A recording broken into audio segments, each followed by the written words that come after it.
2 का दूसरा क्वेश्चन करने जा रहे हैं। क्वेश्चन आपकी स्क्रीन पे है, एक बार आप क्वेश्चन पढ़ें।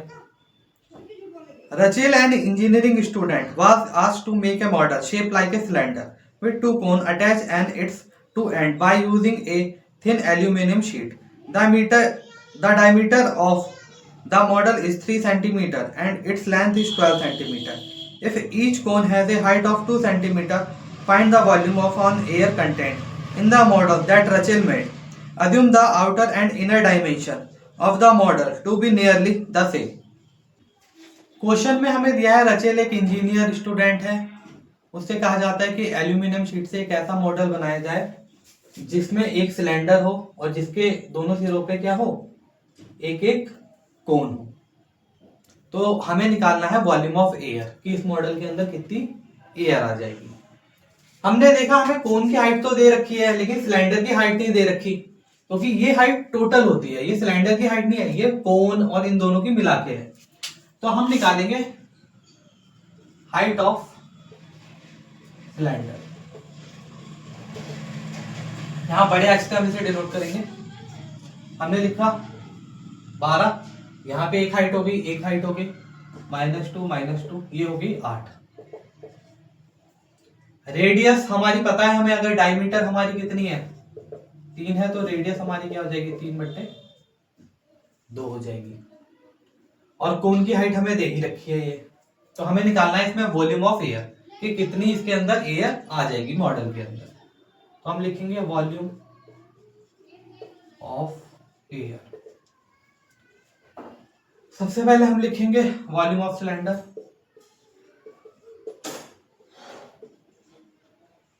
प्लस वॉल्यूम ऑफ कोन, लेकिन यहां पे हम 2 से मल्टीप्लाई कर देंगे क्योंकि 2 कोन है। वॉल्यूम हमने लिखा वॉल्यूम ऑफ सिलेंडर हमें पता है πr²h, और यहां हमने लिखा 2 गुणा वॉल्यूम ऑफ कोन हो गया हमारी 1/3 πr²।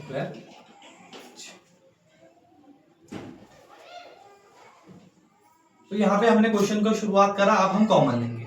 हम देखेंगे πr² क्या आगे हमारे कॉमन आ गए,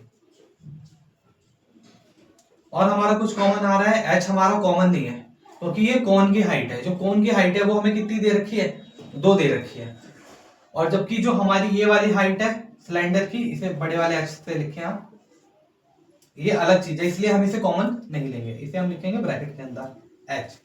और यहां पे हमारा बचा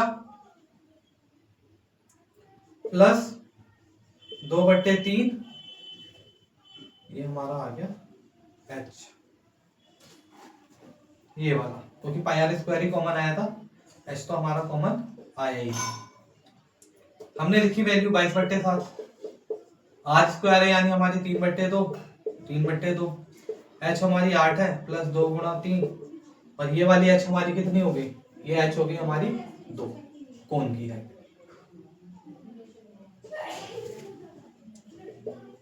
अब हम क्वेश्चन करेंगे, यहाँ पे हम कर लेते हैं बराबर का साइन लगा के। 22/7 गुणा 3/2 गुणा 3/2। यहाँ पे हमने देखा कि 2 दूनी ये 4 हो जाएगा। जैसे ये 2 दूनी 4 हो जाएगा हमारा, इसके इससे हम मल्टीप्लाई करेंगे। 8 3 24 या 3 8 24, 24 4 28, ये हो गया हमारा 28 गुणा 3। फिर हमने क्वेश्चन में काटना शुरू करा, 7 चौक 28, 3 से 3 कट गया, 2 से 11 बार में कट गया, ये 2 बचा हमारा, 2 दूनी 4 बार में कट गया। हमारे पास आया 11 गुणा 3 गुणा 2, 11 दिया 33, 33 दूनी 66। सेंटीमीटर में वैल्यू चल रही है तो ये आ जाएगी हमारी सेंटीमीटर क्यूब में। मुझे उम्मीद है आपको सेकंड क्वेश्चन समझ में आ गया होगा।